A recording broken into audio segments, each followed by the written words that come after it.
Salut à toutes, salut à tous, soyez les bienvenus dans Un Pilote Presque Parfait, votre émission dérivée de votre podcast sériel habituel, la saison des séries. Je m'appelle Junior, je suis ravi de vous retrouver pour cette nouvelle émission, c'est la dernière de la saison d'ailleurs. Pour celles et ceux qui découvrent ce podcast, un rappel du concept, 3 personnes viennent discuter uniquement du premier épisode d'une série que l'on passe en revue scène par scène. Et une fois qu'on a commenté en long, en large et en travers ce pilote, chaque participant doit lui attribuer une note entre 0 et 10. L'objectif est toujours le même, vous indiquer si la série au programme mérite d'être poursuivie au-delà de l'épisode d'ouverture. À mes côtés, la première personne, vous avez pu l'entendre commenter ici, la fiction, le destin de Lisa, il ne s'en est toujours pas remis d'ailleurs je crois. Salut Franck. Salut Junior, effectivement, j'ai encore les séquelles et le générique qui reste en tête. Voilà, ça va être encore de ma faute, bien sûr. La seconde personne, vous avez pu l'entendre ici commenter la série. Rami, salut Jérémy. Salut, ça va? Oui, très bien. Et toi? Ouais, super. J'ai la musique du générique du destin de Lisa en tête. Je me retiens de la chanter pour vous. J'ai déjà assez martyrisé les oreilles des auditrices et auditeurs là. Ça sera en bonus à la fin de cet épisode. On chantera tous en chœur le générique du destin de Lisa. Merci, mais non merci. Je vous propose plutôt de prendre la direction du 28 mars 1999, date à laquelle débarquait sur la chaîne américaine Fox la série d'animation Futurama, une création de Matt Groening, développée par David Cohen, qui comporte 13 saisons et 170 épisodes. La série est toujours en cours de production en France. Futurama est actuellement disponible sur Disney+, via sa section Hulu. Pour vous donner un premier aperçu de cette série, je vous propose un extrait et on en parle juste après. Here's to another lousy millennium. Welcome to the year 3000. Yahoo! Ooh, cool, just like in Star Trek. Oh, whoa, a real live robot. From the creator of The Simpsons. Can I ask you a question? As long as it's not about my eye. What's with the eye? I'm unstoppable! This is the series you've been waiting for. All right! Futurama premieres Thursday 7:30 on 7. Alors, un peu de contexte. Je sais que ce nom va parler évidemment à ceux qui sont avec moi dans cette émission. Matt Groening, c'est le créateur de quelle autre série d'animation ? Destin de Lisa. Non, mauvaise réponse. T'es pas loin. T'as un personnage Oui. qui est bon. Plus sérieusement ? Les Simpsons, du coup, là. Et désenchanté. Et les Enchantés. Exactement. C'est un dessinateur, scénariste et producteur de télévision américain. Il est né en février 1954 à Portland. Est-ce que vous connaissez le nom de ses parents ? C'est pas Homer et Marge? Bien sûr que oui. Homer Groening et Margaret Groening. C'est un enfant qui a grandi dans l'Oregon. Il n'aimait pas franchement l'école et il s'est plutôt orienté du coup vers le dessin. Il déménage à Los Angeles et commence à dessiner une BD qui a pour nom Life in Hell, qui a finalement été publiée dans le journal pour lequel il bossait. Et un certain James Brooks, grand réalisateur, a cherché un remplaçant pour une émission de télé. Et il s'est tourné vers cette bande dessinée encadrée, Life in Hell, accrochée à son mur, et il a contacté ce Matt Groening qui lui a livré en retour des courts-métrages d'animation qui avaient pour nom Les Simpsons. Bien des années après, on est un peu plus de 10 ans après la création des Simpsons, Groening travaille déjà avec Cohen sur cette série d'animation. Il a l'idée de Futurama et il embarque Cohen tout simplement parce que ce dernier est passionné de maths et de sciences, deux matières qui vont nourrir énormément le scénario de Futurama. Dans le pitch, ce qui prend beaucoup de place, c'est la science-fiction. Il y a une dose, vous le verrez, de Kadik un peu dedans. Futurama, pour que ça prenne vie, il a fallu convaincre quand même la société de la Fox. C'est pas évident, le thème est pas franchement engageant, c'est pointu, la science-fiction, entre les langages binaires et les cabines de suicide, comment arriver à convaincre la Fox, ils y sont quand même parvenus. Et Futurama, donc, est né en 99. Jérémy, pour celles et ceux qui n'ont jamais vu Futurama, ça m'étonnerait pas d'ailleurs que ce soit le cas, parce que je pense que vous êtes nombreux. Jérémy, est-ce que tu peux nous faire un résumé ? On est le 31 décembre 1999. Au moment même du passage à l'an 2000, Philippe Giffray, jeune livreur de pizza, adolescent et énorme loser, se fait involontairement cryogéniser pendant 1000 ans, après avoir été victime d'une blague douteuse. Il se réveille donc le 31 décembre de 1999 dans un New York futuriste rempli de nouvelles technologies, de robots et d'espèces aliens qui y vivent aux côtés des humains. Il va notamment rencontrer Lila, ou Léla, ça dépend de où vous êtes sur la VF. Il va aussi tomber sur un robot qui s'appelle Bender, et il va finir chez son arrière petit-neveu, un professeur extrêmement gravataire et extrêmement vieux, le professeur Hubert Jim Farnsworth, qui est propriétaire d'une compagnie de livraison intergalactique, et tout ce petit monde vont devenir le nouvel équipage du vaisseau spatial. C'est en suivant les aventures de Fry, Leela et Bender que les scénaristes profiteront de ce cadre du 3e millénaire pour parler évidemment de notre monde contemporain. Donc on n'est plus en l'an 2000 mais en l'an 3000. Hein. Gardez bien ça en tête, amis auditrices et auditeurs. Au casting de ce pilote en version originale, Billy West, Katie Sagal, John DiMaggio, Tress MacNeille, Maurice Lamarche, Lauren Tom, entre autres. Et au casting de ce pilote en VF, Alexis Thomasian, Bernard Tiphaine, Blanche Ravalec, Jean-Pierre Moulin, Lionel Mellet, Julie Turin, entre autres. Ils sont très nombreux. Avant d'entrer de plein pied dans ce pilote, j'aimerais bien savoir votre rapport à vous. Qu'est-ce que ça représente pour vous, Futurama ? Franck, avant de faire ce podcast, est-ce que tu connaissais cette série ? Est-ce que tu l'avais déjà vue auparavant ? Ou est-ce que pour toi, c'est une totale découverte ? Alors, je connaissais la série de nom, parce que c'est quand même, je pense, une série assez importante dans l'univers de geek et de la pop culture. Je savais que c'était Matt Groening qui l'avait fait, et puis de toute façon ça se voit la première image, on sent que c'est lui qui est derrière le dessin. Mais par contre je n'avais jamais vu aucun épisode de cette série, donc je connaissais le visuel des 4 personnages principaux que Jérémy a cité précédemment. Je savais que un peu aussi le caractère de Bender, voilà. Bon, on en parlera juste après, mais pas plus que ça. Après j'avais une idée que clairement, ça pouvait me plaire, hein. Matt Groening, des histoires dans le futur complètement rocambolesques. Voilà. Il y avait un bon terreau pour que ça me plaise, mais j'avais jamais vu. Moi, ce qui m'a amené à parler de Futurama et le proposer dans un pilote presque parfait, je vous jure que c'est vrai. Les gens qui sont fidèles de cette émission savent que j'aime beaucoup le teen drama Newport Beach avec lequel j'ai grandi. Il se trouve que le compositeur des musiques originales pour la série Newport Beach s'appelle Christopher Ting, et en cherchant à écouter ses musiques sur YouTube, j'ai vu qu'il était aussi le compositeur musical de Futurama. Et je me suis dit, tiens, c'est improbable quand même d'écrire pour un teen drama et pour une série d'animation. C'est ça qui m'a amené à parler de cette série que je connaissais déjà. Je l'ai découverte sur Canal+ à l'époque, quand ça a été diffusé dans la tranche du samedi fin de journée, début de soirée. J'ai regardé à l'époque et j'aimais tellement les Simpsons que quand Futurama est arrivé, j'aimais bien, mais je captais vraiment pas tout ce que je voyais. J'avais 14 ans, 15 ans, donc toute la lecture que ça demande, j'étais pas assez armé pour pouvoir capter. J'aimais bien, mais j'ai regardé de façon entrecoupée, vraiment décorrélée. J'ai dû voir la saison 1, puis la 3, puis revenir à la 2, puis la 4.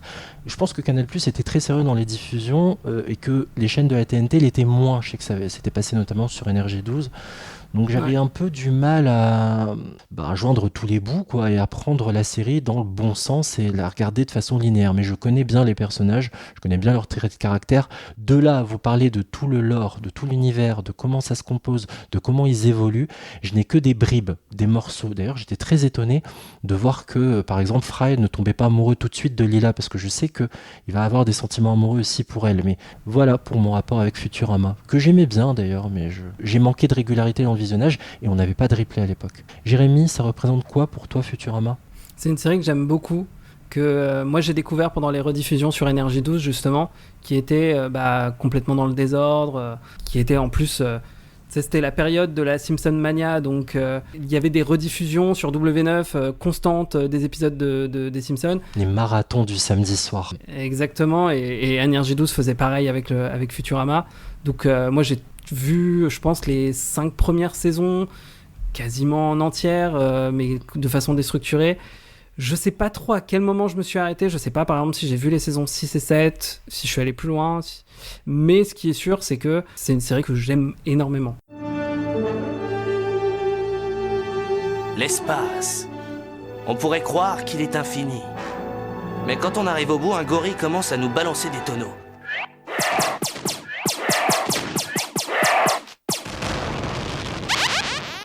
Je suis vraiment une bête à ce jeu-là. Oh, ce que tu crains, pauvre naze! Hé, Fry! À livrer de toute urgence! Allez, dépêche-toi! Le pilote de Futurama a pour titre en VO Incolore et en VF Spatiopilote 3000. J'espère que vous êtes prêts, messieurs, à commenter avec moi. Yes. Oui. Alors... Décollage. Justement, pour le décollage, il faut un pilote. Et un truc m'a fait rire avant de lancer le pilote. Sur Disney+, en haut à gauche, il nous est indiqué que ce programme contient de la violence, des images effrayantes, un langage grossier, et que ce programme comporte des scènes avec consommation de tabac, et c'est tout. Ils auraient dû rajouter de l'alcool en fait, mais ça, on y reviendra. Ça m'a fait rire. Et j'avais oublié que Futurama, c'était pas pour les gamins en fait. Non. Je tiens à le Ah oui, non, préciser. pas du tout. Ouais, j'avais oublié. Bon, après, moi, je le regardais quand j'étais gamin. Hein. Bah oui. Ado, adulte, ça passe quoi. C'est pas. C'est pas si trash que ça. Hein. Même sur Énergie 12, à l'époque où ça diffusait, il y avait des trucs bien pires, Ah bah c'est pas Rick et Morty. notamment. On est d'accord. Le pilote s'ouvre sur un carton qui nous indique que nous sommes le 31 décembre 1999 sur fond de musique héroïque. On entend la voix du protagoniste qui s'appelle Fry.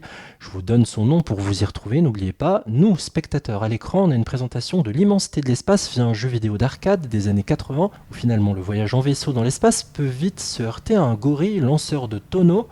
Le but du jeu, vous l'aurez compris, avec sa fusée, tu dois dégommer via des lasers le gorille lanceur de tonneaux, mais le gorille finit par gagner. Game over pour notre héros Fry, qui se vante de tout déchirer, sauf que dans la seconde qui suit, un gamin à ses côtés, qui a vu comment jouer Fry, se met à l'insulter en mode pauvre naze.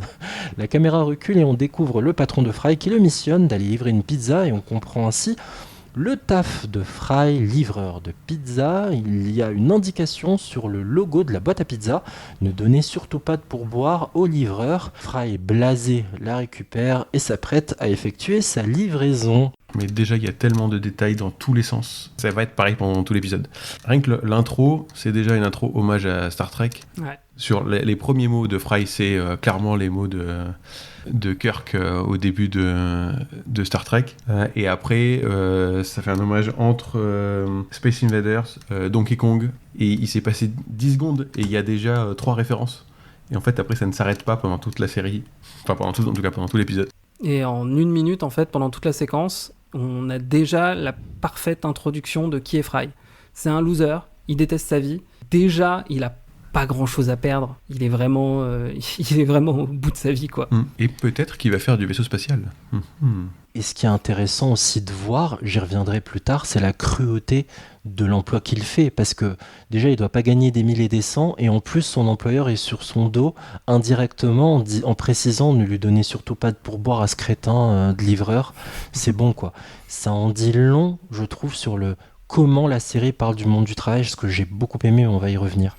Ah bah ça, on va en parler. On passe en mode livraison, comme les livreurs Deliveroo ou Uber Eats. En 2026, Fry enfourche son vélo pour faire sa livraison, mais en chemin, il tombe sur sa copine Michelle à l'arrière d'un taxi, assise près d'un autre mec, et Michelle ne fait pas dans la demi-mesure. Elle annonce à Fry que c'est fini entre eux. D'ailleurs, j'ai balancé toutes tes affaires sur le trottoir en bas de chez moi. Hein. Donc Fry est voûté sur son vélo, répète à l'envi que sa vie est trop nulle.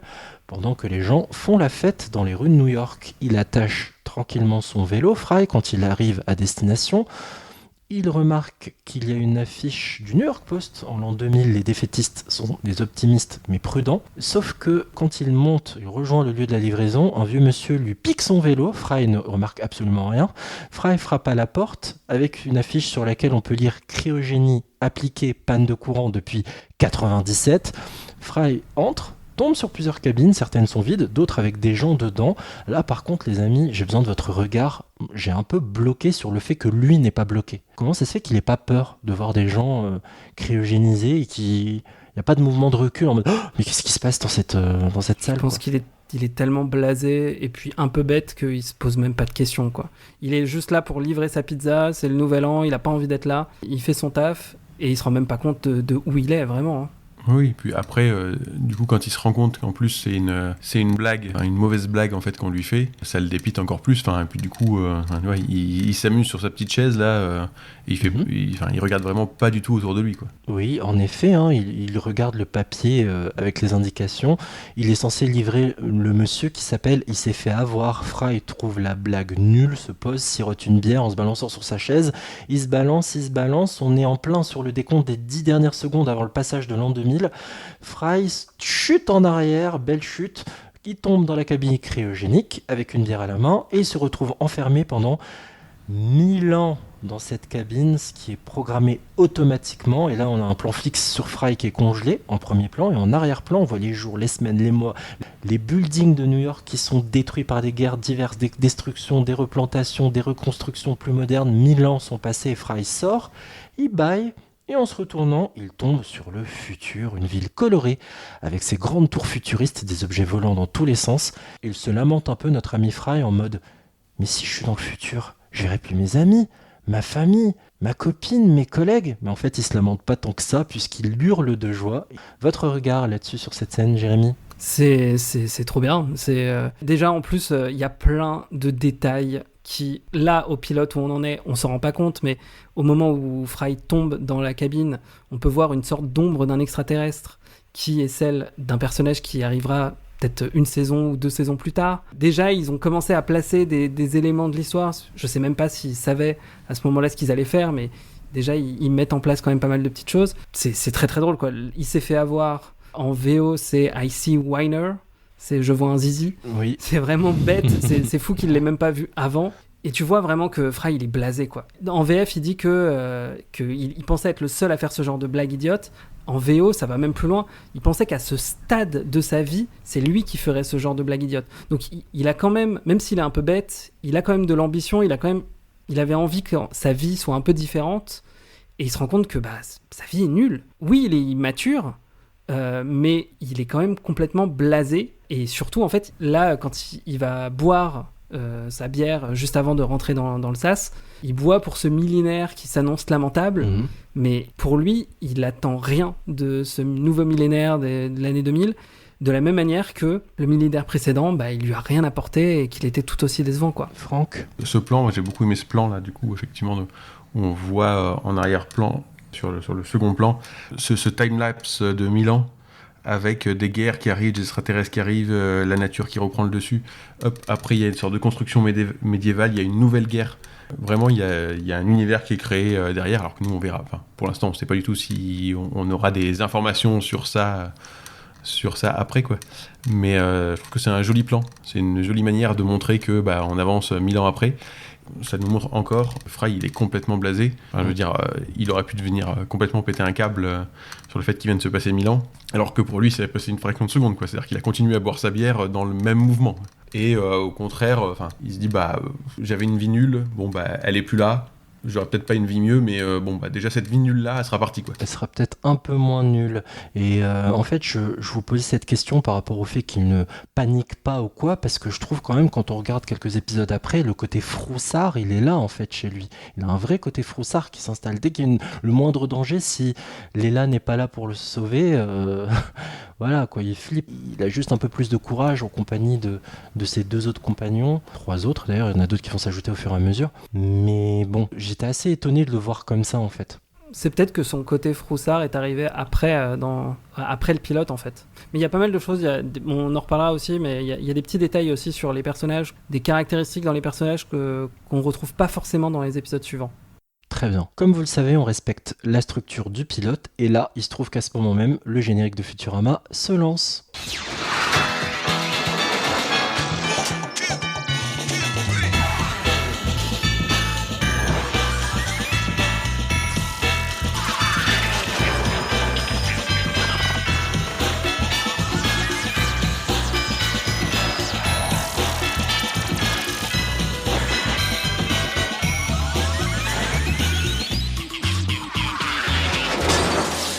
Et c'est un super générique. Il reprend la même structure un peu que celle des Simpsons, sauf qu'au lieu qu'on voit Bart qui se balade dans la ville de Springfield, là c'est un vaisseau qui est le vaisseau de la Planète Express qu'on découvrira plus tard, qui traverse New York. On voit plein de personnages secondaires, et puis c'est rempli de plein de blagues.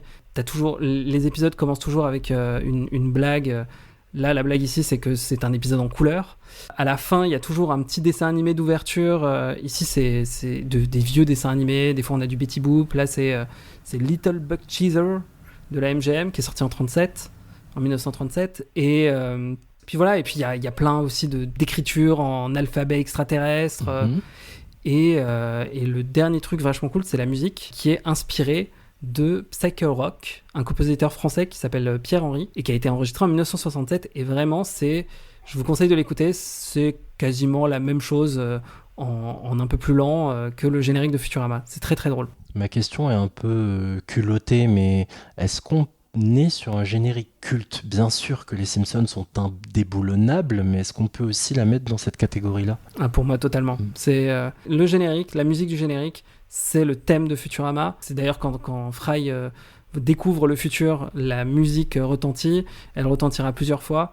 Et pour moi, c'est vraiment un générique culte de l'histoire de la fiction. Et en plus, la maladresse qu'on va observer nombreuses fois ressort direct dès le générique, puisque le vaisseau vient se cracher dans le titre Futurama. Oui. Je vous souhaite à toutes et à tous, dans ce chapitre 1, la bienvenue en l'an 2199. On retrouve Fry donc, qui vient de sortir de sa cryogénisation, et des savants l'accueillent de manière un petit peu énigmatique, en disant bienvenue dans le futur. Voilà, on sent qu'en fait ils ont préparé cette blague et qu'ils la font à chaque fois qu'il y a quelqu'un qui sort de cryogénisation. Et il est amené, du coup, Fry, à une sorte de bureau où on va définir quelle est sa destinée, quel est son métier qu'il va exercer jusqu'à la fin de sa vie. Pour l'accueillir, du coup, tout d'abord de dos, on voit une jeune femme avec les cheveux longs attachés, et elle se retourne et elle n'a qu'un œil. Donc c'est une extraterrestre, c'est donc Leela ou Lila. Voilà, et donc elle lui demande s'il a des questions à propos de son œil. Je ne vous répondrai rien à propos de mon œil, donc voilà, parce que je pense que c'est la question qu'on doit lui poser souvent. Donc elle lui explique quand même rapidement qu'elle est extraterrestre et qu'elle bosse là, et rien de plus. Voilà, elle fait son taf. Et son taf, du coup, c'est donc de déterminer quel va être le métier pour le reste de sa vie de Fry, grâce à une sorte de sondeur génétique. D'abord, on va du coup découvrir qu'il a une descendance, donc c'est Farnsworth, pas facile à dire ça. Son arrière petit-neveu. Farnsworth, on va l'appeler le professeur aujourd'hui, parce qu'il n'a pas un nom facile à prononcer. Le professeur, qu'on découvrira un peu plus tard dans l'épisode. Et donc le métier qui lui est attribué à vie, c'est livreur. Fry n'est pas content parce qu'il ne veut pas de ce métier, encore une fois, de loser, celui qu'il exerçait donc il y a 1000 ans. Donc il détestait il y a 1000 ans. Je suis dans le futur, je ne veux pas faire la même chose. Et elle lui dit, mais on doit faire ce qu'on a à faire. Encore une belle preuve de comment est dépeint le monde du travail dans cette série. Donc il refuse l'implant. D'accord, il n'est pas content, il refuse l'implant. Il s'enfuit. Elle le poursuit en lui disant qu'elle évalue mal les distances. Elle a qu'un œil, donc c'est plus difficile. La pauvre. Et du coup, après une course-poursuite, elle se retrouve coincée elle aussi dans la machine cryogénique, comme Fry il y a quelques minutes pour nous, pour 1000 ans. Il s'en va en la laissant là, puis il hésite, il la laisse finalement, il refait un décompte au lieu de 1000 ans, que ça soit que pour 5 minutes, ce qui lui laissera lui le temps de s'enfuir du bâtiment. Évidemment, t'as pas cité tous les gags, mais il y en a tellement. Quand Fry se lamente et se dit oui, non, mais j'ai perdu tous mes proches, ma famille, mes amis, mais je devrais être triste, mais finalement je le suis pas forcément parce que j'avais une vie nulle. Et t'as Leela qui lui fait, vous inquiétez pas, nous on va vous respecter avec dignité. Allez, maintenant mettez-vous à poil. C'est vraiment que des ruptures de ton, et toute la scène est comme ça, quoi. On a vraiment un Fry qui a une vision du futur qui est fantasmée, qui n'attend que ça, d'être époustouflé. Et en fait, à chaque fois, il se retrouve confronté à un truc banal ou à des trucs qui marchent pas. Genre, le premier contact de Fry avec ce monde, c'est une porte automatique qui s'ouvre comme dans Star Trek, un truc de fou. Sauf que contrairement à la technologie fiable de Starfleet, elle se ferme sur lui. Pour celles et ceux qui ne voient pas, c'est une porte coulissante en fait. Et on se demande si à chaque fois la blague pour Fry, c'est est-ce que la porte coulissante vient sur le côté ou de haut en bas. Et à chaque fois il se fait écraser en fait. C'est ça. C'est toujours extrêmement drôle. La première alien qu'il rencontre, elle est juste une employée de bureau qui a un peu marre de son boulot. Qu'il trouve belle de dos, mais après, quand il la voit de face, il change vite de braquet. Alors, il se dit j'ai peur. C'est juste parce qu'il est un peu raciste des aliens, des cyclopes à un œil. C'est trop bien, c'est super drôle. Puis ça montre encore bien les personnages, comment ils sont introduits. On voit que Fry, quand il retourne en arrière pour libérer Leela, même s'il est bête, même s'il a envie de s'enfuir, il a quand même un bon fond, quoi. Oui, puisqu'il réduit le chrono, en effet, de 1000 ans à 5 minutes, quoi. En mode, tu me revaudras ça, Lila. Franck, est-ce que tu as une chose à ajouter ? C'est difficile de pouvoir tout dire, il y a tellement dans tous les sens. Et encore après, ça va être encore pire parce que comme on va aller dans le futur, il va en avoir dans les arrière-plans, il y a des blagues de partout. Voilà, une des blagues qui m'a fait rire, c'est qu'en fait, elle évalue mal les distances parce que du coup, elle a qu'un œil, donc du coup, elle doit pas avoir une vision de la profondeur. Voilà. Donc en fait, c'est quand même une blague qui est vachement réfléchie en disant si on a un personnage qui a qu'un œil, concrètement, sa vision, elle doit être différente de la nôtre. Elle n'a pas la même vision. Donc du coup, on l'explicite et ça en fait une blague. C'est quand même du coup déjà vachement recherché. Il y a des blagues sur de la rupture de ton et du truc très très visuel ou très des fois de bas étage, et des fois il y a des blagues mais ultra recherchées quoi. Enfin, c'est l'humour qu'on connaît le plus dans les Simpsons et là qui est repris avec en plus cette liberté de ton de dire on suit pas une famille là, du coup on va suivre des gens individuels, donc on peut se permettre d'autres trucs complètement fous quoi. Pour celles et ceux qui s'inquiètent du traitement du personnage de Leela, vous inquiétez pas, hein, elle est bien plus rayonnante et brillante qu'on ne le pense en voyant le début de ce pilote, pas de panique. Enfin, ce que j'ai noté qui m'a marqué surtout dans ce passage, c'est la répétition de cet humour en ascenseur émotionnel. Vous pensez que la blague va dans un sens, ça va dans l'autre. Ça j'aime beaucoup. Chapitre suivant, Fry découvre le nouveau monde. Fry est enfin dehors, il y a des voitures volantes partout, des bâtiments de toutes les formes, des pubs dans tous les sens, des gens habillés bizarrement et d'immenses tubes qui parcourent toute la ville et dont les gens se servent comme moyen de transport public, gratuit. Franchement, c'est surprenant. Fry en emprunte un pour aller à l'autre bout de la ville en vitesse, nous permettant d'admirer un peu la ville et de caser 1 milliard de gags visuels. Il y a aussi un petit clin d'œil, par exemple on voit le poisson à 3 yeux radioactifs des Simpsons quand il passe sous l'eau. Et évidemment, contrairement aux New-Yorkais qui ont l'habitude, lui, Fry, il en sort comme un boulet de canon en fonçant dans un mur. C'est très très drôle. Et quand il voit ensuite une cabine téléphonique, en tout cas quelque chose qui ressemble à une cabine téléphonique, il se dit « je vais appeler mon neveu ». Il est dans la queue, il va tomber nez à nez face à un vrai robot, qui est plutôt désagréable, mais c'est assez compréhensible parce que Fry lui a quand même dit qu'il ressemblait à une boîte de conserve. C'est vrai, il ressemble vraiment à une boîte de conserve. Et la file diminue encore et encore, d'ailleurs sans que personne ne sorte de cette cabine, ce qui est assez surprenant. Mais pas si surprenant parce qu'en fait, marqué dessus, il y a écrit « cabine à suicide, 25 centimes ». Donc c'est le tour de Fry, il essaye d'appuyer sur le bouton, il n'y a rien qui se passe. Le robot, il est pressé, il utilise une bonne vieille technique de la pièce, accrocher un fil sur son doigt pour activer la machine. Et là, la cabine demande si l'usager veut une mort rapide et indolore ou lente et effroyable. Fry, qui comprend strictement rien, il demande à passer un appel local. La cabine comprend ça comme une mort lente et effroyable, et le robot a l'air très content de ce choix. Il attend qu'une chose, que la cabine s'exécute et l'exécute. Pour autant, il prend quand même le temps de se présenter à un Fry qui est en panique. Là, tu vois, tu retrouves le Fry un peu paniqué, terrifié. C'est pour ça que je trouve qu'il y a une contradiction dans le pilote, mais on y reviendra. Bon, après, il était safe en sortant de son sas. Là, vraiment, il est sur le point de mourir. Oui, il peut un peu paniquer, là, quand même. Ouais, il est très, très paniqué. Mais, malgré la panique, il arrive quand même à éviter l'intégralité des armes qui lui foncent dessus. D'ailleurs, très drôle, c'est qu'après que la cabine ait fait son œuvre, il y a un petit message pour dire merci d'avoir utilisé nos services. Bon, vous êtes mort, vous pouvez pas l'entendre, mais voilà, il y a quand même un petit message qui passe. Et finalement, Fry et Bender, du coup c'est son nom, le robot, sortent de la cabine en vie, et Bender propose à Fry de boire un verre, vu que il avait rien de prévu aujourd'hui, hein, donc autant aller picoler. Souvent, quand on parle de suicide dans les médias, réseaux, podcasts, YouTube, etc., on met du trigger warning, mais là, c'est tellement drôle. Pour celles et ceux pour qui cette question peut être très intime et très touchante, je vous assure que c'est très drôle. Ne vous inquiétez pas, vous ne serez pas heurté, offensé, c'est très très drôle, c'est improbable, et Bender est en mode « Mais allez, tue-moi, t'attends quoi, fichu machine, fichu tas de ferraille », alors que lui-même, c'est un tas de ferraille. Enfin, c'est trop drôle, quoi. Franchement, il y a plein de choses à dire. Il y a un truc fou, c'est que le petit message de fin, elle dit que c'est la cabine préférée des Américains depuis 2008. Oui, ça c'est génial. Et c'est pas une vanne, c'est juste pour dire 2008, mais Futurama c'est sorti en 99, donc techniquement les scénaristes de la série ont anticipé la crise des subprimes en 2008 et potentiellement la hausse des suicides à cette époque. Je trouve ça fou. Vraiment, au début, la première fois quand je l'ai entendu, je me suis dit elle est vachement drôle cette vanne et tout, elle est un peu noire, mais voilà, ça passe. Puis après, je me suis dit, attends une seconde, Futurama, c'est sorti bien avant la crise. 9 ans, et c'est anticipé même quelque part la notation à 5 étoiles, quoi, en disant c'est vachement recommandé sur le booking des cabines de suicide, quoi. C'est incroyable. Come on! Kill me already! By the way, my name's Bender. Help! What's happening?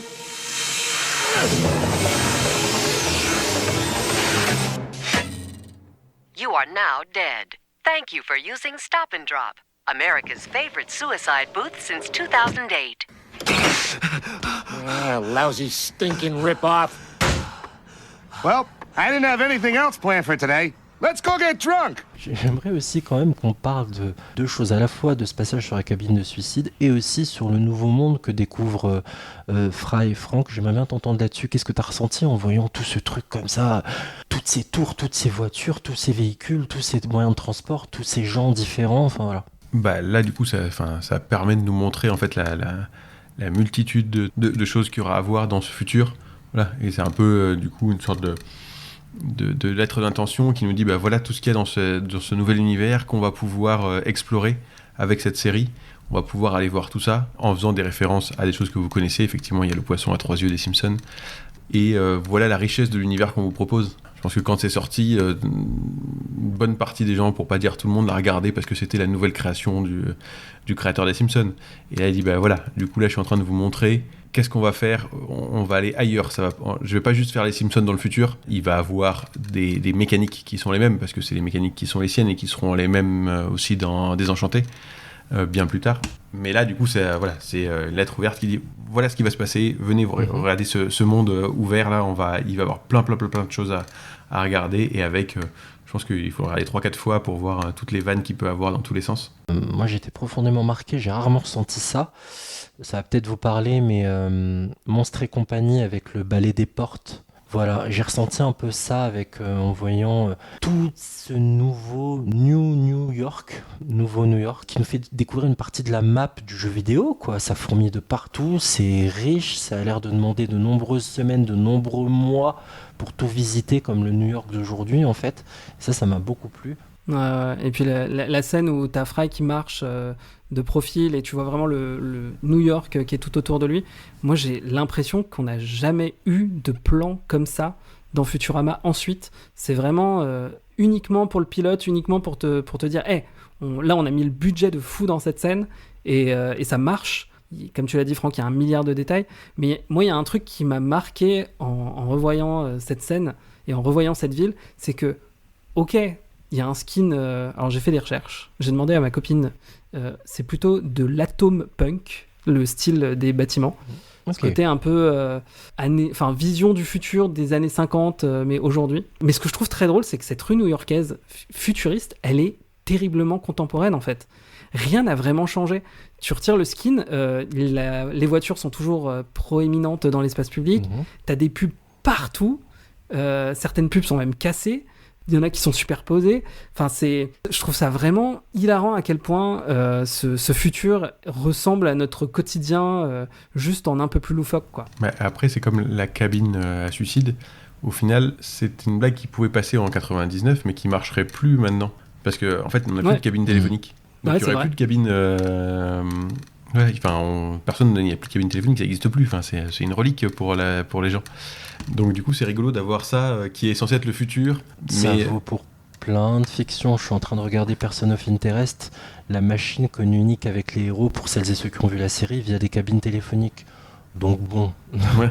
Pourtant, c'est 2011 la série. Petite défense pour Person of Interest, c'est que justement, c'est en utilisant les cabines téléphoniques que tu peux être plus discret et passer inaperçu. Et du coup, quand même, il essaye quand même de gruger cette cabine téléphonique, enfin, cette cabine à suicide du futur, avec avec une pièce. Avec une pièce, avec un fil, quoi. La technique de voleur des années 20, quoi. Et ça ajoute un trait de caractère à Bender, qui a un petit filou. Ouais. Qu'est-ce que j'ai noté comme bêtise ? Chapitre suivant. On sort du frigo Leela.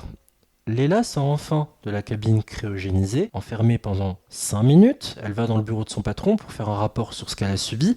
Elle n'a pas envie de forcer Fry à faire ce boulot de livreur, mais son chef lui rappelle qu'elle n'a pas le choix. Le patron rappelle que c'est son boulot de vous rappeler que vous devez faire le vôtre, Leela.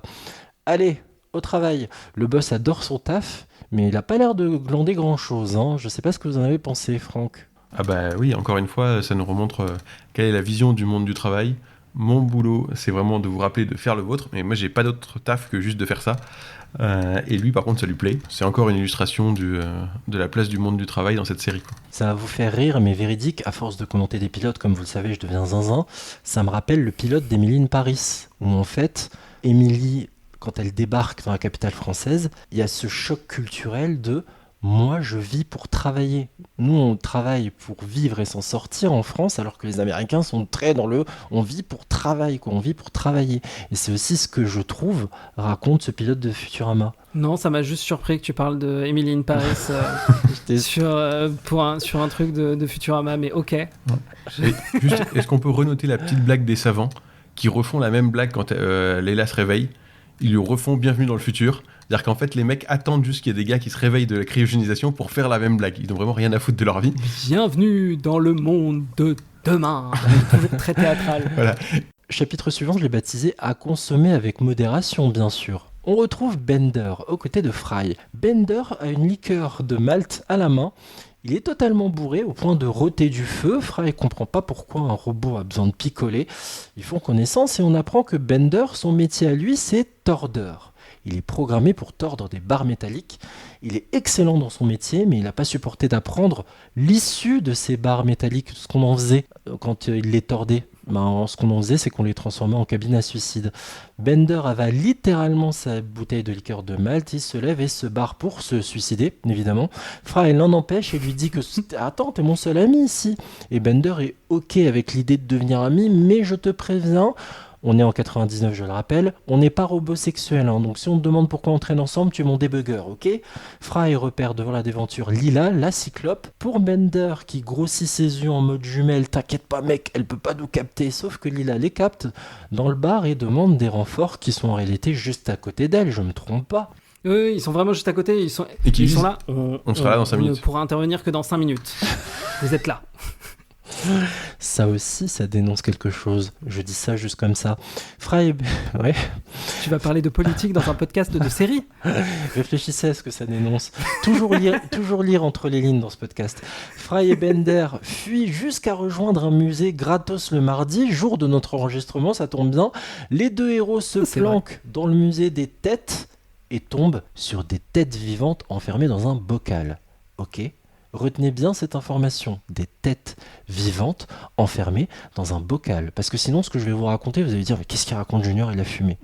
On a Leonard Nimoy, celui qui joue Spock dans Star Trek, qui souhaite la bienvenue à Fry et Bender, et on apprend que ces têtes, dans ce musée, partagent leur sagesse et leur savoir, mais ils sont nourris comme des poissons dans un aquarium. Léla... Cette scène est tellement drôle. Mais oui, c'est génial. C'était un travail d'une grande dignité. Oui. Léla est entourée de 2 flics qui déboulent dans le musée à la recherche des fuyards et on parcourt de nombreuses têtes de personnalités. Alors je suis sûr que vous avez l'œil avisé. Qui avez-vous reconnu, les amis, dans toutes les têtes exposées? Il y a plein de présidents. Ce qui est pratique, c'est qu'ils ont leur nom en plus affiché en bas. Donc voilà. Même si t'as pas la ref, tu le vois, mais je sais qu'il y a la plupart des présidents des États-Unis et t'avais Matt Groening à un moment aussi. Bien vu. Après le reste, je sais plus. Dennis Rodman, Barbara Streisand. Et en fait, Bender et Fry se cachent. Ils miment d'être des têtes comme ça exposées. Et la tête de Fry est juste à côté de celle de Matt Groening. En fait, c'est très drôle. C'est sympa le clin d'œil. Donc Lila, justement, tombe sur les 2 déserteurs. Et Lila regrette de le faire, mais elle veut mettre l'implant parce qu'elle doit faire ce qu'elle a à faire. Et voulant fuir, Fry fait bouger l'étagère où sont entreposées de nombreuses têtes et fait tomber celle de Nixon par terre, Richard Nixon. Il insulte Fry, Nixon, et saute sur le bras de Fry, puis le mord. Pardon, c'est n'importe quoi. On a perdu Junior. Non, mais c'est... De toute façon, il suffit juste de dire Nixon et toi tu exploses de rire. Donc... Mais quelle idée d'écrire un truc pareil. Ouais, mais surtout qu'il y a Nixon qui le mord, on dirait un petit chien, et il le tient, et l'autre il essaye de s'en dépêtrer, il essaie de le virer, et Nixon qui s'agrippe à sa manche. Et t'as la police qui ensuite débarque avec ses matraques laser, voilà. petite ref à Star Wars, et qui sont là pour le taper. On va dire, on est de la police. On est de la police, il y a un flic humain, un flic robot. Et du coup, ils allument, on dirait qu'ils vont parce que c'est des sabres laser, donc dans le futur, on sait pas ce qui va se passer, mais en fait, c'est juste des matraques en caoutchouc lumineuses. Tu penses qu'ils vont les trancher, quoi, comme dans Star Wars, mais non. Et ça donne juste des petits coups, mais vraiment des petits coups, ça fait un petit bruit marrant. Léla demande aux flics d'arrêter cette violence inutile, tiens, surtout envers un jeune qui vient des âges primitifs, comme elle le dit, mais le flic humain dit à Léla de ne pas leur dire ce qu'on a à faire, garde ton gros nez en dehors de ça, Cyclope, ok ? Léla, ça ne lui plaît pas du tout de se faire insulter, elle envoie un coup de pied retourné, un mawashi dans la gueule du flic, pluie du flic robot mis à terre comme une merde. Fry et Bender se barrent pendant ce temps-là vers une espèce de sous-sol, Léla, une prison quoi. Léla hallucine sur ces flics qui tapent sur des gens, mais les flics se défendent en mode c'est notre travail. Et avant d'être KO, le flic robot dit on doit faire ce qu'on a à faire. Et il s'éteint. Phrase qui résonne d'ailleurs un peu plus fort chez Léla cette fois. Est-ce que vous avez une chose à ajouter, messieurs? Franck? Effectivement, il y a peut-être des choses à lire entre les lignes. Que veulent dire les auteurs sur leur vision de la police? On ne sait pas, c'est fait de manière très subtile. Nous, on est des grands naïfs, on a vu de la lumière, on est rentrés. Ça parle juste de bavure, voilà. littéralement, mais tout va bien. Il y a un personnage qui le dit d'ailleurs, on va faire une bavure comme au 23e siècle. J'étais mort. Je pense qu'il parlait de la révolte des Gilets jaunes contre Macron Ier. Ouais, j'adore. Ça marche aussi comme ref. You guys were totally out of control. That's our job. We're peace officers. Yeah, you know the law. You gotta do what you gotta do. Oh, we're trapped! Wait a second. You're a bender, right? We can get out of here if you just bend the bars. Dream on, skin tube. I'm only programmed to bend for constructive purposes. What do I look like, a D-bender? Who cares what you're programmed for? If someone programmed you to jump off a bridge, would you do it? I'll have to check my program. Yep. Open up! Come on, Bender. It's up to you to make your own decisions in life. That's what separates people and robots from animals. And animal robots. You're full of crap, Fry. You make a persuasive argument, Fry. Bender et Fry sont comme dans une espèce de sous-sol, ils se barricadent, mais se retrouvent coincés par des barreaux en hauteur dans une salle avec plein de têtes de présidents. Dispute entre Fry et Bender en mode « Mais t'es tordeur, Bender, allez, sors-nous de là et tords les barreaux !» Bender refuse, tu me prends pour un démolisseur ou quoi? Je suis pas programmé pour ça, mais je suis programmé pour me suicider si le programme me dit de le faire. Léla arrive et tape à la porte pour leur demander d'ouvrir. Moi j'ai un petit truc à dire, juste que j'ai oublié de dire plus tôt. Il y a un truc qui est un peu bizarre quand Bender dit qu'il est triste qu'il y ait des machines à suicide qui aient été faites par son travail. C'est hyper intéressant pour son personnage, mais c'est assez contre-intuitif si on connaît le Bender plus tard, parce que en général, le Bender des épisodes suivants, il est plutôt content du malheur et de la mort des autres. Donc c'est vrai que quand on connaît la série, c'est assez surprenant. Surtout que c'est un épicurien en plus. Ouais, et encore, ça, tu vois, c'est des choses les robots sont souvent présentés comme des épicuriens dans la série, et ça, c'est pas trop le cas. Même, tu vois, que le fait qu'ils boivent de l'alcool, plus tard dans la série, on apprendra que c'est un carburant, et que ne pas boire, c'est l'inverse des effets, ils deviennent bourrés s'ils boivent pas. Mais ça, j'ai pas l'impression que c'est le cas dans le pilote. C'est pas grave, mais voilà, c'est juste, je le dis là comme ça. Ne pas boire, c'est sa kryptonite. Et il y en a une deuxième de kryptonite d'ailleurs, c'est les aimants. Déteste ça. Oui, ça c'est dans l'épisode suivant quand ils sont sur la Lune. C'est très drôle. Attention, Léla débarque. Léla arrive à défoncer la porte pour les pourchasser. Eux, donc, du coup, comme Bender, maintenant, s'est trouvé une nouvelle vocation, il peut tordre toutes les barres qu'il a envie, va tordre les barreaux pour s'enfuir. Donc, ils vont passer Bender et Fry par la petite fenêtre pour s'enfuir. Bender, du coup, en partant, va quand même retordre les barreaux dans l'autre sens, parce que maintenant, il peut tordre n'importe quel barreau. Ils vont continuer à s'enfuir dans la rue. Il y a une sorte de grille au fond de la rue pour aller dans une sorte d'égout, avec des barreaux. Donc Bender est très content de pouvoir tordre ses barreaux, mais Fry ouvre la grille d'une manière très simple, comme une grille avec une charnière classique. Donc Bender est assez triste. Ils descendent, ils tordent quand même les barreaux pour le plaisir de pouvoir tordre des barreaux. Ils descendent du coup dans les égouts qui s'avèrent être en fait l'ancien New York, donc le New York qu'on connaît nous à notre époque, ce qui déclenche du coup un souvenir pour Fry parce qu'ils arrivent juste en fait au-dessus de ce qui était avant le Rockefeller Center, donc un souvenir de Fry avec sa petite amie sur la glace, qui a maintenant été remplacée par un monstre. Alors, la glace, hein, pas sa petite amie. Et donc, Fry est triste et nostalgique. Non, mais j'ai encore... Leia les rattrape.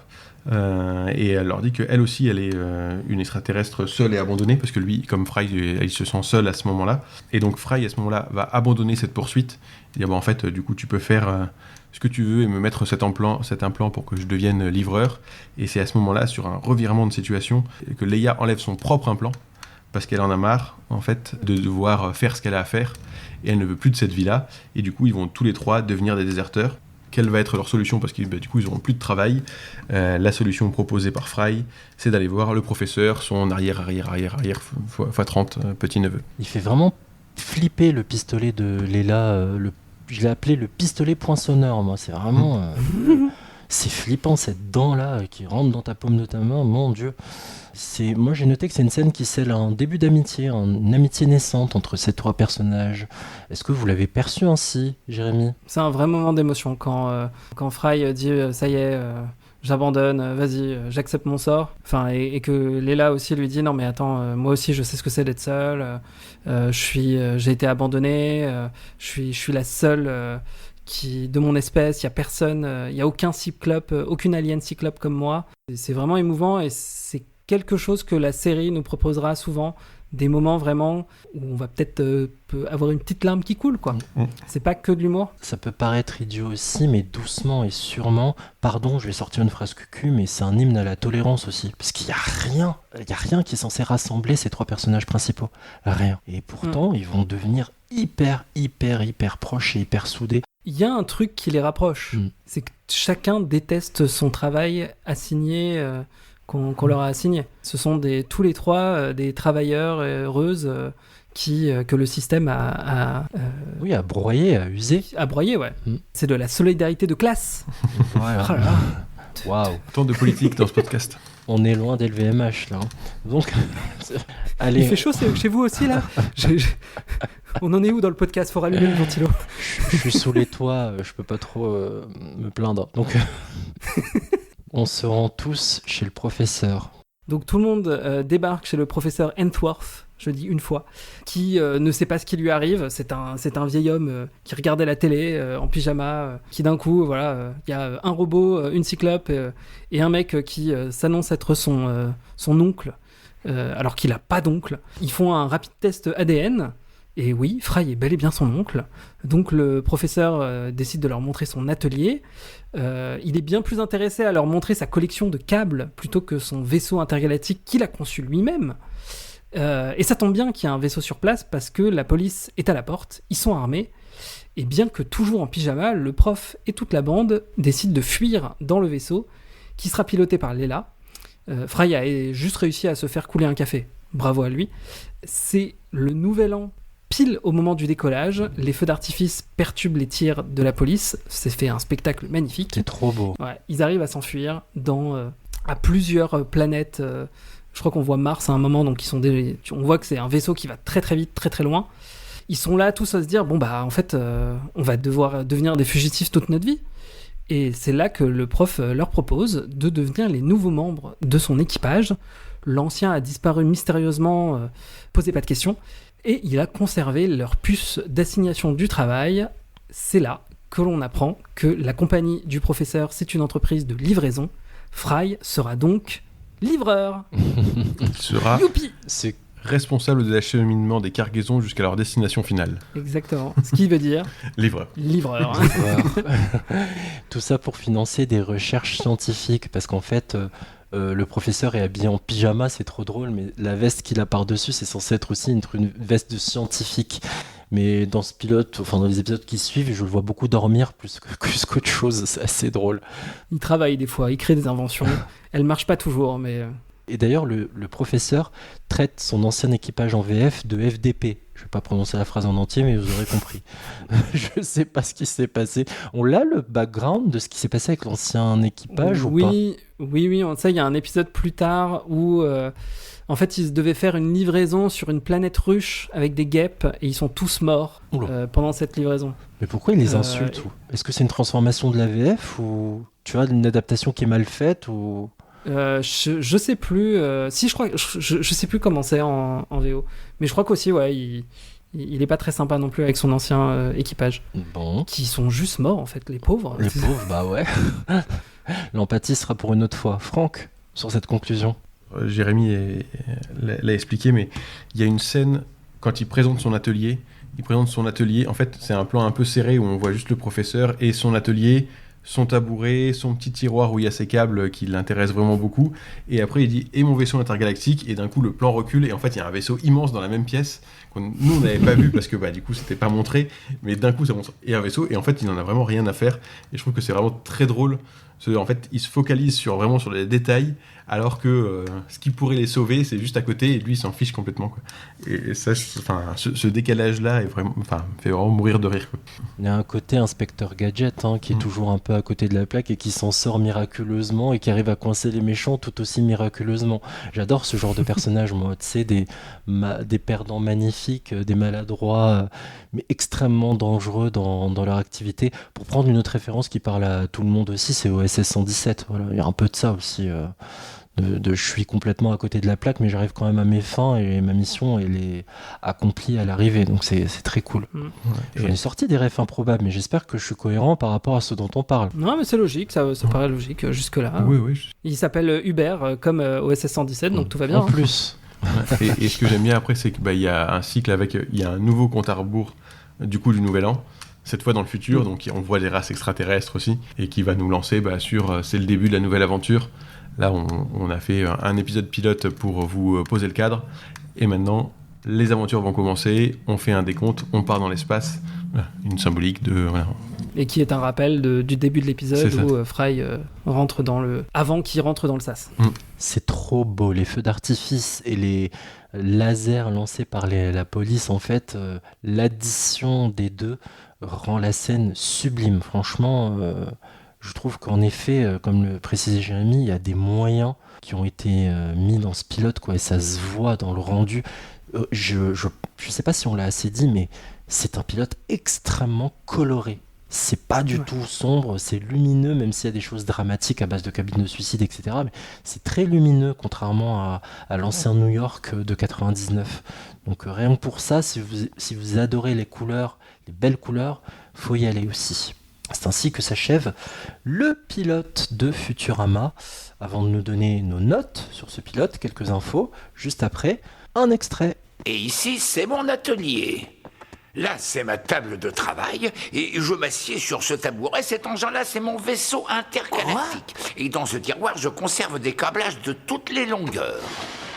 Oh, la vache, un vrai vaisseau spatial que j'ai conçu et réalisé. Je vais vous montrer les différentes longueurs de câblage que j'ai utilisées. Attention, déserteurs d'emploi! Sortez les mains en l'air! Vous êtes partiellement encerclés! Non! Enfoncez-moi cette porte! Cette fois, je crois qu'on est cuit. Peut-on fuir avec le vaisseau? Oui, je suppose que c'est techniquement possible. Mais comme vous le voyez, je suis encore en pyjama. Alors avant d'attaquer cette phase de notation, je voudrais juste passer en revue certaines choses. Je sais que Jérémy, d'ailleurs, je vais te laisser d'abord la main, comme ça je retrierai derrière. Jérémy, je sais que tu as fouillé quelques infos, anecdotes sur Futurama. Je t'écoute. J'ai une très chouette anecdote parce que Ken Killer, un des scénaristes, je sais plus si c'était Frank ou Junior qui l'avait dit, David Cohen était fan de maths et de sciences. Ken Keller, il a un doctorat en mathématiques appliquées. Et déjà, dans les Simpsons, ils adoraient rajouter des blagues un peu compliquées. Et dans Futurama, ils se font extrêmement plaisir. Et le meilleur exemple que je peux vous donner, c'est sur le fait que Fry a voyagé 1000 ans dans le futur, à partir du 1er janvier 2000, du coup. Et pourtant, il débarque le 31 décembre 2099. Donc on pourrait considérer que c'est une erreur, mais ce n'est pas du tout le cas. Ils ont vraiment pris en compte le fait que les calendriers grégoriens ont un décalage de 27 secondes, même avec la compensation des années bissextiles. Et du coup, en supposant que le minuteur du cryo ait été conçu pour correspondre à la durée exacte d'une année basée sur le cycle solaire, donc sans prendre en compte la compensation du décalage des années bissextiles, et Fry, il se réveille donc 8 heures et quelques avant l'heure où il a été cryogénisé. Donc vers 4 heures de l'après-midi, le 31 décembre 1999. Wow. Et autre chose, ils ont calculé que le 31 décembre de 1999, c'était bel et bien un mardi.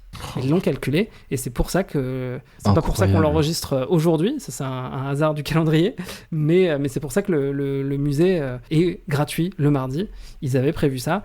Et il y a partout. L'écriture alien dont j'ai parlé un peu plus haut, ils l'ont inventée aussi. Il y a énormément de concepts scientifiques, de SF, qui sont complètement loufoques et inventés, mais il y en a beaucoup qui sont basés sur de vrais calculs, sur de vraies théories. Et c'est pour ça que Futurama, c'est vraiment une série très très riche. Et là, en voilà un exemple. Très bien. Futurama, comme je vous l'ai dit en début d'émission, a été diffusé sur la Fox entre 1999 et 2003, puis a été arrêté une fois que les audiences ont décliné, parce que même si c'était un succès critique, les critiques ont adoré cette fiction, le succès populaire n'était loin d'être au rendez-vous. Donc la Fox a préféré l'annuler.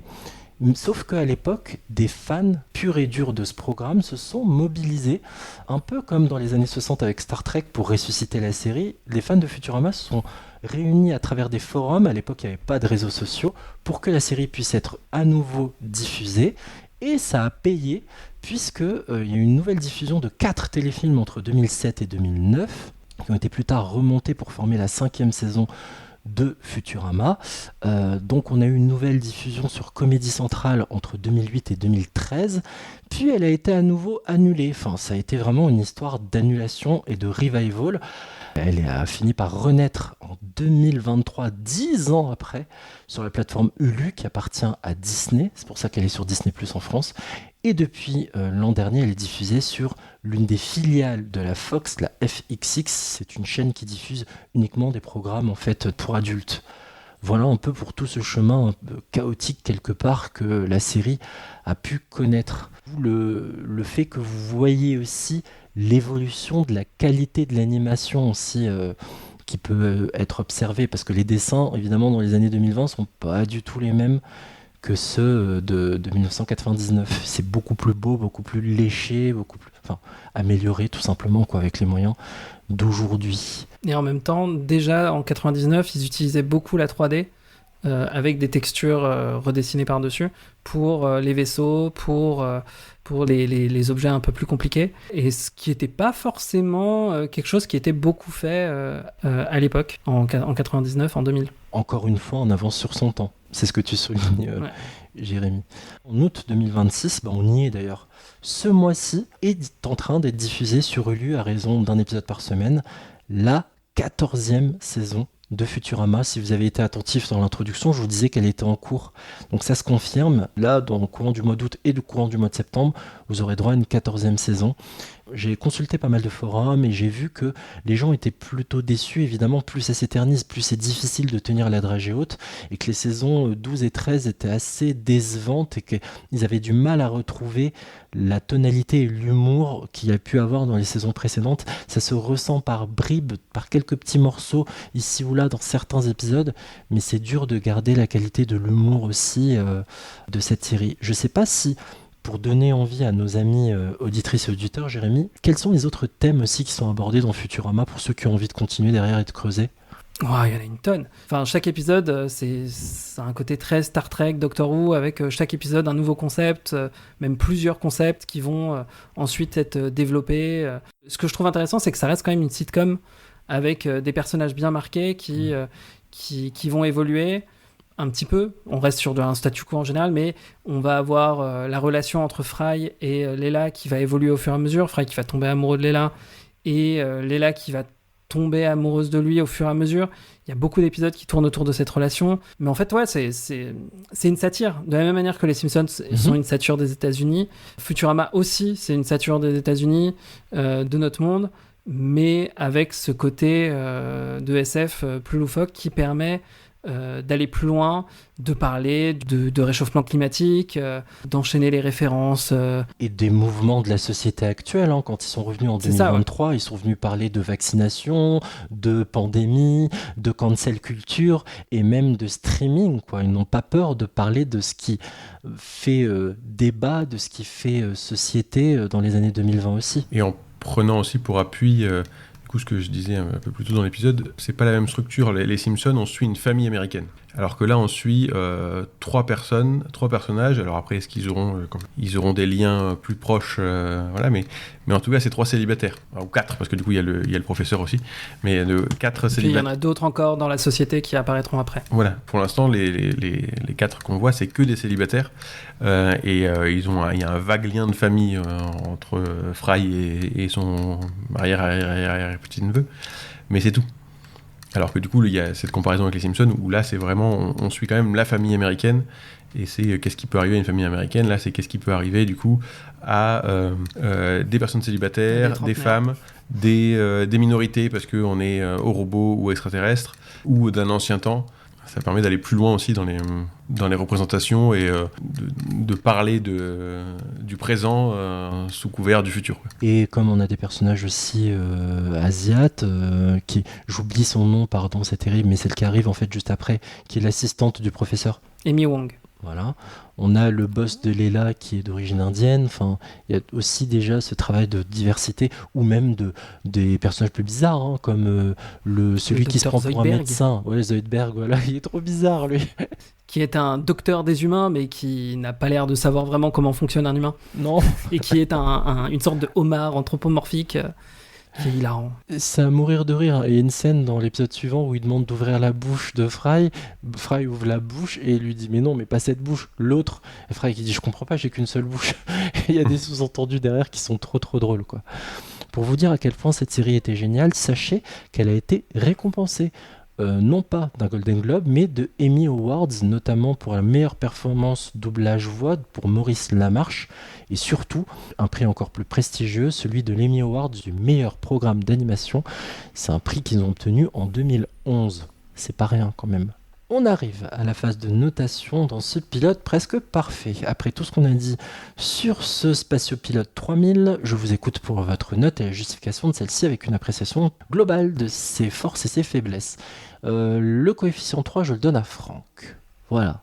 Arbitrairement. Non mais c'est bien comme ça, il n'y a pas la nostalgie qui joue. Voilà.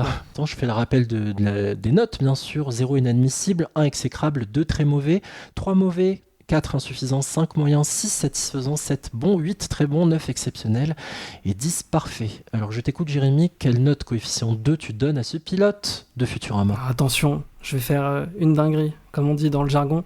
Je vais mettre la note de 9 à ce pilote exceptionnel, de Futurama. Carrément. Exceptionnel. Pour moi, ce pilote est exceptionnel. Il est hilarant. Il n'y a pas un seul moment où on s'ennuie. Il y a des blagues et des gags constamment. Il y a de l'émotion. On s'attache énormément aux personnages. J'ai un léger défaut, c'est que je trouve qu'il y a un tout petit problème de rythme, mais qui n'est pas la faute de l'épisode en lui-même, parce que tout s'enchaîne super vite. Il n'y a pas de temps mort, c'est nickel. C'est juste qu'en revoyant l'épisode pour ce PPP, moi j'avais toujours une impression de « Ok, l'épisode est cool, mais... » il manque quelque chose, j'arrive pas à mettre le doigt dessus. Et là, j'ai mis le doigt dessus. C'est... alors, je sais pas si c'est une question de budget ou si c'est plus le côté sitcom, mais pour mettre l'accent sur les gags, il y a beaucoup de scènes qui paraissent très monotones parce qu'il n'y a pas de musique. Il y a très peu de moments où la musique va sublimer l'action, à part le générique ou quelques rares moments. Mais du coup, ça fait que quand il y a une course-poursuite, il n'y a pas forcément de musique. Ça casse un peu le rythme, je trouve. Donc c'est pour ça que pour moi, c'est pas parfait. Mais c'est un pilote fantastique, ça donne clairement envie d'enchaîner avec l'épisode suivant. Pour moi, il y a aussi un propos très politique dans ce pilote. Juste dans ce pilote, et c'est même dommage parce qu'on va pas retrouver trop ça dans les épisodes suivants, mais ce pilote parle de l'aliénation des travailleuses par leur travail. T'as Fry qui refuse sa condition de livreur, même si ironiquement à la fin il redevient livreur. T'as Bender qui ne supporte pas que son travail ait été détourné pour tuer des gens. Pourtant, il est très fier de son travail, c'est littéralement son identité, il s'appelle Bender, il s'appelle Torder, mais on lui a volé sa force de travail, d'une certaine manière. T'as la police qui est alliée de ce capitalisme qui exerce des violences envers des travailleurs inadaptés. Police égale pacificateur, repenser Arcane, repenser Hunger Games, Arcane, même combat. C'est ça. Voilà, ils font leur travail c'est de taper sur des travailleurs. Ça fait penser aux Gilets jaunes, ça fait penser aux manifestations en Corée du Sud, ça fait penser à chaque manifestation où la police s'attaque à des travailleurs qui veulent changer leurs conditions de travail. Et puis t'as Leela, qui elle aussi est aliénée par son travail, qui ne l'aime pas, qui est tiraillée entre une allégeance avec sa direction et avec ce système qu'elle déteste. Mais elle fait partie un peu de la classe un peu plus haute, qui, elle, a un travail, a une situation, même si elle l'aime pas trop, mais qui décide quand même de s'allier avec des marginaux, quitte à devenir elle-même une hors-la-loi. Parce qu'en fait, quand tu réfléchis un peu au pilote, genre c'est illégal d'être chômeur. C'est illégal de ne pas avoir de travail. Sinon, t'as plus de lieu pour vivre, t'es pourchassé par la police. J'y connais pas grand-chose en sociologie, mais genre, je pense que Bourdieu, il aimerait bien cette série. Et tu vois, c'est des choses que j'avais pas forcément captées à l'époque, quand j'étais enfant, quand je regardais la série. Et revoir le pilote, ça m'a fait réaliser tout ça. Je suis content que ce pilote parle de tout ça. Et c'est pour ça, voilà, je redis, 9 sur 10, ça le mérite. C'est vrai qu'il a plein d'aspects intéressants et j'adore le fait aussi que le pilote nous apprenne à s'écouter soi-même.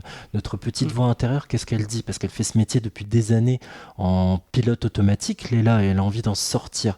Ça m'a beaucoup touché aussi. Et puis sa sensibilité, tout simplement, à elle.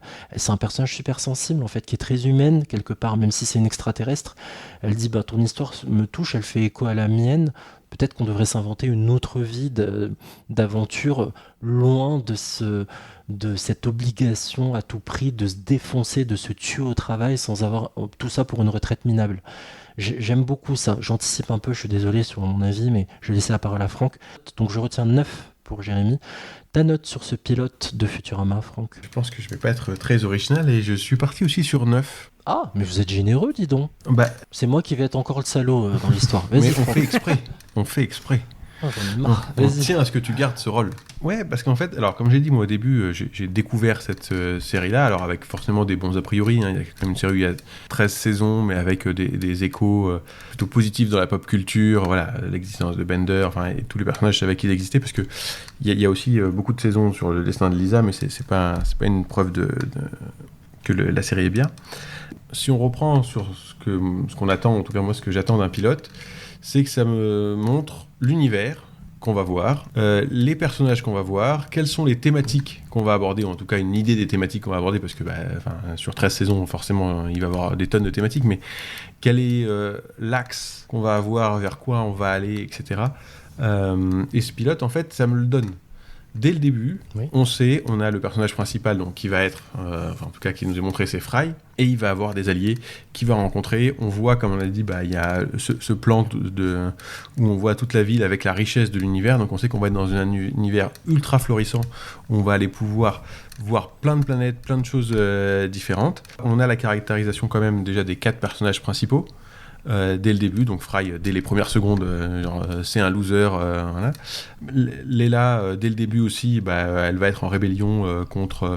elle va être une extraterrestre isolée, abandonnée, tout ça. Bender, qui est clairement un robot dépressif. Et le professeur, qui est un professeur et qui est vieux. Après, donc, c'est sa principale caractéristique. C'est clair. Il est vieux. Voilà. Et en pyjama. On voit tout ça dès le début. Visuellement, pour une série de 99, il faut se rappeler que pour nous, du coup, elle a quand même 27 ans, cette série. Ça tient encore très très bien la route. Il y a des scènes qu'on a dit qui sont vraiment très jolies. La scène du feu d'artifice, visuellement, c'est très très beau. Voilà, donc par rapport à tout ça, et par rapport à ce que tu as dit aussi, Jérémy, il y a de multiples couches. C'est-à-dire que tu peux le regarder à 15 ans, et tu vas rire de certaines blagues, et tu peux le regarder à nos âges, et tu vas voir, peut-être à 15 ans tu peux les voir aussi, mais nous on va voir plus facilement, différentes références, et qu'est-ce que ça veut dire, qu'est-ce qu'on sous-entend derrière. C'est une série qui est éminemment politique, mais sans le dire, c'est-à-dire que tu peux regarder et te dire juste en fait je veux passer un bon moment, je veux m'amuser et je vais déconnecter mon cerveau, et en même temps si tu veux analyser, tu te demandes pourquoi est-ce que dans cet univers qui est le futur, il y a des cabines de suicide, et tu peux te poser des questions en fait et avoir des débats philosophiques pendant des heures avec tes potes sur pourquoi est-ce qu'il y a ça en fait. Il y a de très bonnes théories d'ailleurs sur ça. Voilà, et qu'est-ce que ça veut dire de notre monde. Ça en dit long sur la gouvernance qui ne se remet pas en question à ce moment-là dans la société qui est dépeinte. Voilà, et en fait, du coup, tout cet univers-là, sur ce premier épisode, moi ça m'a ouvert un univers qui m'a donné envie de voir la suite, que ça soit sur le traitement des personnages, sur le visuel que ça a, sur la réalisation. J'ai dit, il y a 2-3 fois des trucs de réalisation pour une série qui sont top, quoi. Pour une série animée en tout cas. Voilà, j'ai pas mis 10 pour dire parce que c'est pas un truc parfait, effectivement. Alors j'avais pas fait spécialement attention à la musique, mais en même temps, voilà, je l'ai vu qu'une fois, j'ai vu 2 fois une fois pour profiter et puis une fois pour analyser, mais j'avais pas fait spécifiquement attention que la musique n'était pas là, mais... T'inquiète, le pilote, je l'ai tellement revu pas pour cette émission, mais je l'ai tellement revu qu'au bout d'un moment, d'un coup, ça m'a marqué. Je me suis dit, ah, mais c'est ça. Voilà, donc je ne veux pas mettre 10, mais du coup, 9 était pour moi, et voilà, ça me donne envie de voir la suite. Et en fait, clairement, là, je me suis dit, j'attends de faire cet enregistrement avant de voir la suite pour rester neutre et frais sur juste j'ai rien vu, ça fait 27 ans que c'est sorti, j'ai pas vu, je peux attendre encore une semaine pour voir à la suite des épisodes et juste être frais et d'avoir que cet épisode là avant de voir la suite. Et là maintenant j'ai envie de voir ce qui se passe, où vont aller ces personnages, etc. Alors après bon, il y a 13 saisons, c'est un peu long. Déjà, si je peux te conseiller un truc, déjà concentre-toi sur les 5 premières saisons qui font très bien le taf et qui servent un peu en fait de la première fin. Et puis après, tu peux pousser un peu plus loin, mais déjà, si tu regardes les 5 premières saisons, tu seras déjà... t'auras une bonne image de la série. Donc époque Fox, quoi. En gros. Très bien. Je retiens également la note de 9 pour Franck. Exceptionnel aussi. Bon, vous êtes généreux. Hein. Du coup, non, je vais évidemment bien la noter. J'ai beaucoup aimé du le pilote. Du coup, tu vas mettre 3. Non. Vous me fatiguez. Mais non, bien sûr que non. Je vais mettre une excellente note parce qu'elle le mérite, parce que c'est bien foutu. J'ai pas dit beaucoup de choses négatives dessus. Hein. Donc 8 sur 10, c'est ma note. Très bon pilote. De là à dire exceptionnel, je pense que à force de faire des émissions, on a peut-être des pilotes que je placerai au-dessus. Mais c'est très solide. Vraiment, ça mérite. Vous avez mis 9, j'aurais pu mettre 8,5. Mais bon, allez, c'est 8, c'est bien. Ouais, c'est bien. Pourquoi ? Parce que c'est une fiction qui épouse parfaitement l'esprit canal de l'époque. Tout simplement. C'est féroce, c'est cruel, c'est posé dès le pilote, c'est drôle, on est dans la satire, on est dans la caricature, qui rappelle quoi ? Qui rappelle l'humour de ce que je regardais à l'époque, des Guignols de l'info, du vrai journal, de toutes ces émissions qui détournaient, qui balançaient un peu toute l'absurdité de la société. Donc ça ne me surprend pas que Canal l'ait acheté, parce que clairement, comme les Simpsons, on caricature pour mieux dénoncer, pour mieux pointer du doigt, pour mieux faire réfléchir la société de l'époque à travers une société futuriste. Et ça, j'ai trouvé ça très fort. C'est fou, en fait, la grille de lecture, parce qu'on s'est cultivé, enrichi de plein d'œuvres de pop culture, de sociologie, d'économie, de machin, d'actualité, de politique, donc forcément, ça vient titiller plein de cordes sensibles chez nous, et on se dit mais putain, qu'est-ce que c'est bien écrit en fait. Donc voilà, ça c'est quelque chose que j'ai trouvé extrêmement réjouissant, comme le fait de me souvenir le pourquoi du comment ils sont devenus amis, Bender, Fry et Leela, comment s'est constituée cette équipe de bras cassés, mais qui va devenir extrêmement redoutable, bien que Leela est très compétente. Hein, C'est la seule compétente de tout l'équipage. Hein. C'est la seule qui sait faire quelque chose. Bender, il tord des barres quand même. Elle est intrépide, elle a peur de rien ni personne. Je trouve que voilà, c'est un extraterrestre, mais un extraterrestre féminin qui est très intéressant à observer, à voir grandir aussi, voir si Fry va aussi gagner en maturité. Parce qu'il y a un côté, je sais c'est facile de le dire, mais JD, quoi, évidemment c'est la même voix, c'est Alexis Thomasian que j'aime beaucoup. Martin Mystère, oui. Pour que ça parle à tout le monde, c'est sa voix aussi. J'aime beaucoup ce comédien de doublage et j'avais l'impression de retrouver JD des premières saisons de Scrubs. Et je me dis, mais est-ce qu'il va réussir à devenir et en faire un homme aussi dans l'incarnation dans cette série?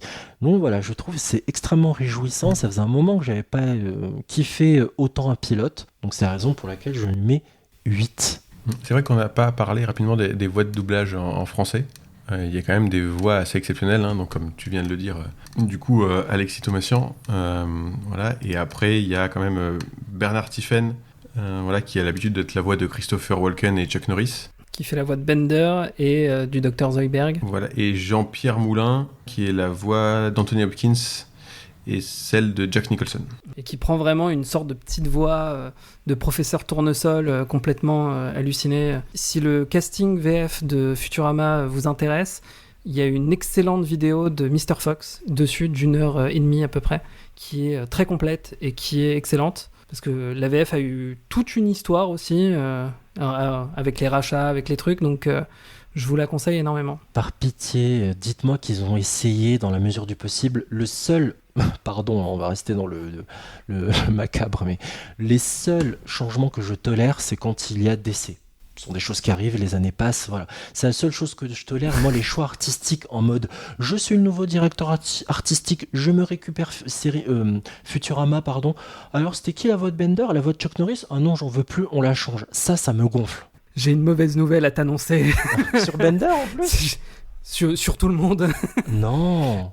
Pour résumer, le gros problème de la VF de Futurama est excellente.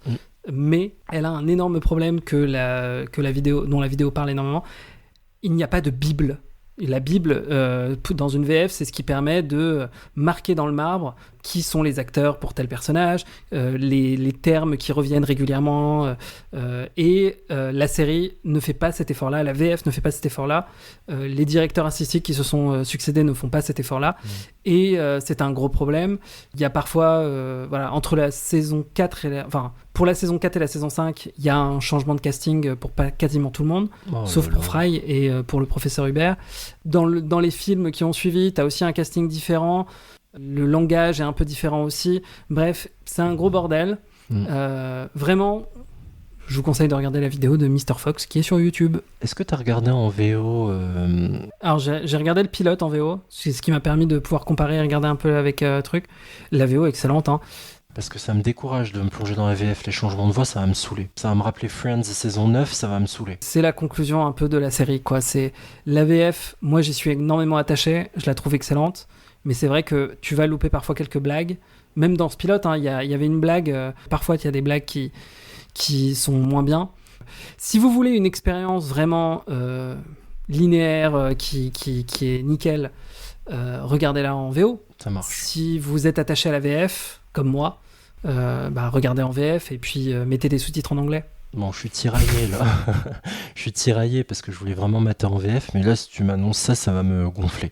C'est dommage parce qu'il y a un vrai affect et c'est les voix de notre jeunesse, adolescence, quoi. Voilà, c'est un peu dommage. En tout cas, 9 pour Jérémy Coef 2, 9 pour Franck Coef 3, ça nous donne, et moi j'ai mis 8. Coef 2, ça nous donne un total de 8,71. C'est une excellente note sur 10, je le rappelle. Ça le mérite parce qu'en plus, c'est pas un pilote comme les autres, je trouve. C'est dans la série, il va être réutilisé et référencé plus de 5 fois. On revient, je l'ai dit, avec cette petite ombre d'alien qui apparaît à un moment, on revient ce 31 décembre 1999, c'est un point d'orgue de la série. On va y revenir souvent, il se passe énormément de choses à cette période-là, et c'est vraiment le début d'une excellente série ensuite. Pour vous dire à quel point on a été bon dans la notation, nous avons la note globale de 8,71 sur 10. Sur IMDb, Futurama a reçu 279 000 notes d'internautes, et on arrive à un total de 8,5 sur 10. En France, Allociné, on arrive à 26 000 votes pour un total de 3,7 sur 5 étoiles. C'est plutôt bien noté. Voilà, on vous recommande chaudement Futurama. Pour rappel, Futurama est disponible, il y a 13 saisons, et elles sont toutes à voir ou à revoir sur Disney+. Bah ça y est, c'est fini. Un pilote presque parfait, c'est fini. Un grand merci à toi, Jérémy, d'être venu dans cette émission. Merci beaucoup. Bah merci à toi. Un grand merci à toi, Franck, pour ta participation à ce nouvel épisode. Merci de m'avoir fait découvrir une super série. Vous pouvez retrouver l'épisode d'un pilote presque parfait que vous venez de suivre, ainsi que tous les anciens sur votre appli podcast préféré, sur Apple Podcast, Spotify ou Podcast Addict. N'hésitez pas à nous mettre un commentaire et 5 étoiles pour aider à faire grandir cette émission. On est aussi présent sur Instagram, la saison des séries. Un grand merci à vous, amis auditeuristes, comme on dit souvent, fidèles d'un pilote presque parfait. Merci de nous avoir écoutés jusqu'au bout. Je vous souhaite à toutes et à tous plein de bons épisodes. À très bientôt. Ciao. Salut. Salut.